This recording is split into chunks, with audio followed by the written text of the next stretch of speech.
Anne of Cleves was Henry VIII's wife for just 6 months, making her the shortest reigning of all his queens.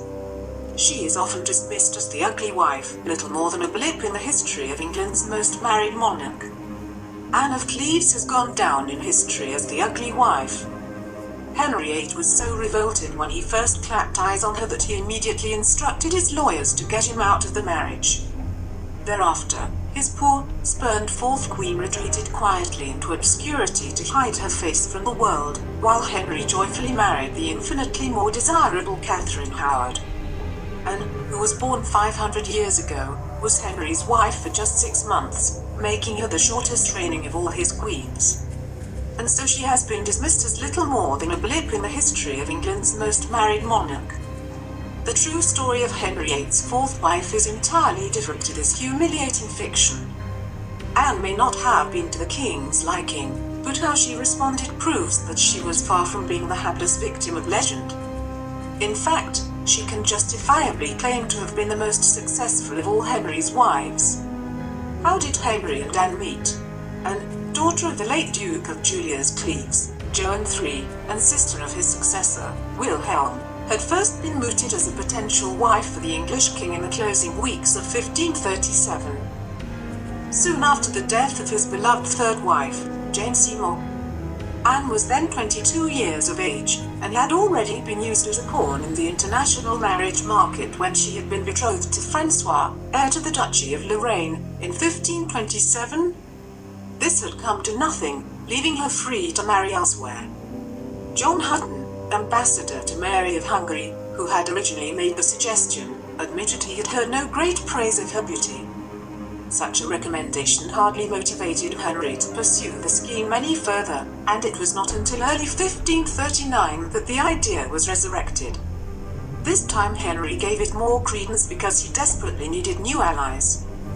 His two great rivals, Holy Roman Emperor Charles V and French King Francis I, had forged a treaty, and to make matters worse, a short while later Pope Paul III had reissued the bull of excommunication against the English king. Although the then Duke of Julius Cleves, Joan's father, was no Protestant, he, like Henry, had expelled papal authority from his domain. An alliance with Cleves would therefore provide a major boost to the Reformation in England, and it was for this reason that Henry's chief minister, Thomas Cromwell, championed it so enthusiastically. In March 1539, Henry finally agreed that negotiations could begin. Cromwell was quick to relay reports of Anne's beauty, assuring his sovereign, "Every man praiseth the beauty of the same lady as well for the face as for the whole body she excelleth as far the Duchess of Milan as the golden sun excelleth the silver moon." But Henry was taking no chances. He dispatched the renowned portrait painter Hans Holbein to Cleves so that he could see what he was letting himself in for. The king was delighted with the result. Holbein's portrait showed a pretty young woman with fair hair, a doll-like face, delicate eyes, mouth and chin, and a demure, maidenly expression. The match was confirmed and a treaty was signed on the 4th of October 1539. A few weeks later, Anne embarked upon her journey to England. I like her not. On New Year's Eve, Anne arrived at a stormy, windswept Rochester Castle in Kent. The next day, in true chivalric tradition, Henry hastened to greet her in disguise. He was horrified with what he saw. "I like her not. I like her not," he shouted at Cromwell when the meeting was over. It seemed that Anne had been rather flattered by her portrait.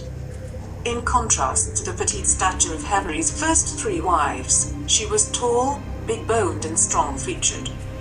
Her face was dominated by a large nose that had been cleverly disguised by the angle of Holbein's portrait, and her skin was pitted with the marks of smallpox. To be fair to Anne, however, until Henry expressed such a strong aversion towards her, there had been no other disparaging accounts of her appearance.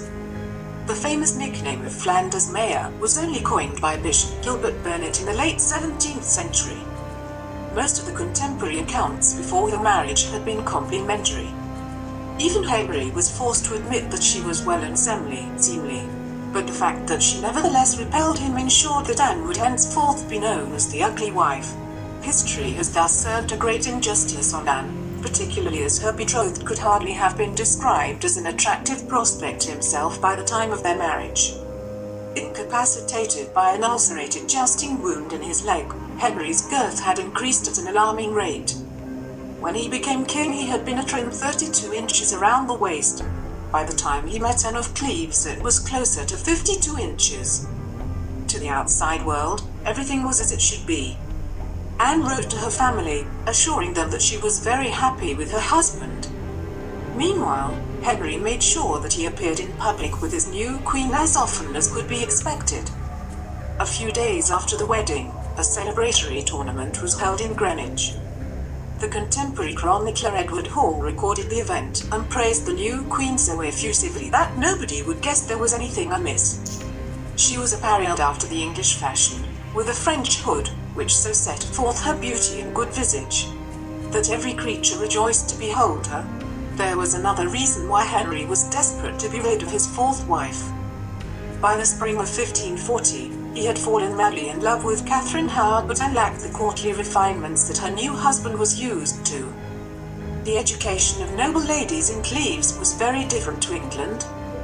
Being accomplished at music, dancing and languages was seen as trivial, an occasion of lightness, and ladies were instead taught the more useful skills of needlework and household management.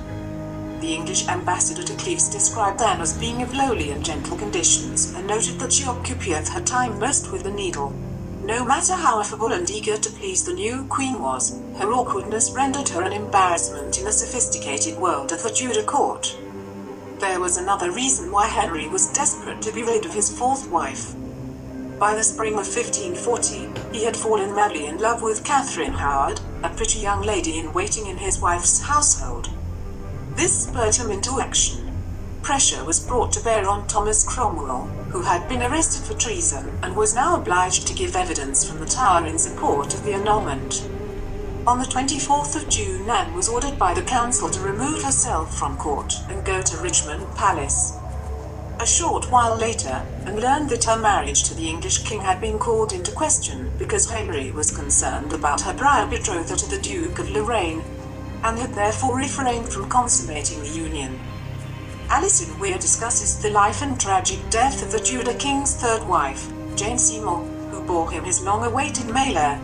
An ecclesiastical inquiry was duly commissioned, and a delegation of councillors arrived at Richmond in early July to seek Anne's cooperation.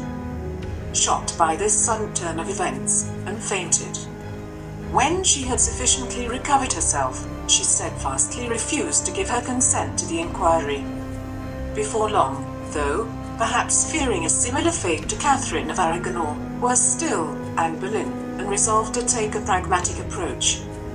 The marriage was duly declared illegal on the 9th of July, and the annulment was confirmed by Parliament 3 days later. Anne wrote a letter of submission to the king, referring to your Majesty's clean and pure living with me, and offering herself up as his most humble servant.